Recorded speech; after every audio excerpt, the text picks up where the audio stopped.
Zimbabwe সফর বাংলাদেশের জন্য এখন পর্যন্ত হতাশারই আরেক নাম। টেস্টে ইনিংস ব্যবধানে হার, দলের ফর্ম নিয়ে প্রশ্ন উঠছে চারদিকে। ঠিক এই সময়ে সংক্ষিপ্ত ভার্সনের স্কোয়াড ঘোষণা করল নির্বাচক প্যানেল। আর সেই তালিকাতেই সবচেয়ে বড় চমক ইয়াসির আলী রাব্বির প্রত্যাবর্তন। ৩ বছর পর আবারও ফিরছেন জাতীয় দলের জার্সিতে।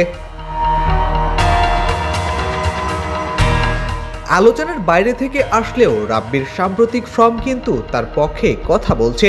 ডিপিএলে মোহামেডানের হয়ে ৯ ম্যাচে ৭ ইনিংসে করেছেন ২০৭ রান, গড় ৬৯, স্ট্রাইক রেট ১৫২, হাঁকিয়েছেন ১৩টি ৪ আর ১৪টি ছক্কা। এই সংখ্যাগুলোই বলে দিচ্ছে কেন তাকে বেছে নেওয়া হয়েছে টি-20 দলে।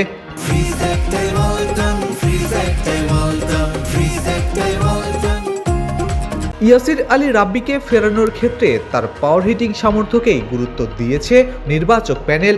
সাম্প্রতিক বিপিএল খুব একটা ভালো না গেলেও বড় শট খেলার দক্ষতার কারণেই তাকে দলে জায়গা দেওয়া হয়েছে বলে জানান হাবিবুল বাশার।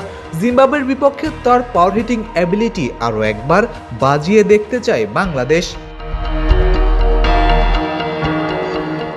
শামীমকে বাদ দিয়ে তার জায়গায় রাব্বিকে নিয়ে প্রধান নির্বাচক বাশার বলেন, ইয়াসিরকে নেওয়া হয়েছে মূলত বিগ হিটিং সামর্থ্যের জন্য। সে এমন একজন ব্যাটসম্যানের একজন যে সহজেই বাউন্ডারি ক্লিয়ার করতে পারে। সবশেষ বিপিএল ভালো না গেলেও তার পাওয়ার হিটিংয়ের কথা বিবেচনা করেই দলে নেওয়া হয়েছে।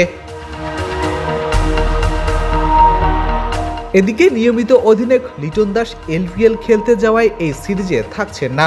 বিশ্বকাপ সামনে রেখে সম্ভাব্য কম্বিনেশন যাচাইয়ের সুযোগ হিসেবেই এই সিরিজকে দেখছে টিম ম্যানেজমেন্ট। তাই তো সৈকত রাব্বিদের নিয়ে নতুন করে বাজিয়ে দেখতে চায় বাংলাদেশ।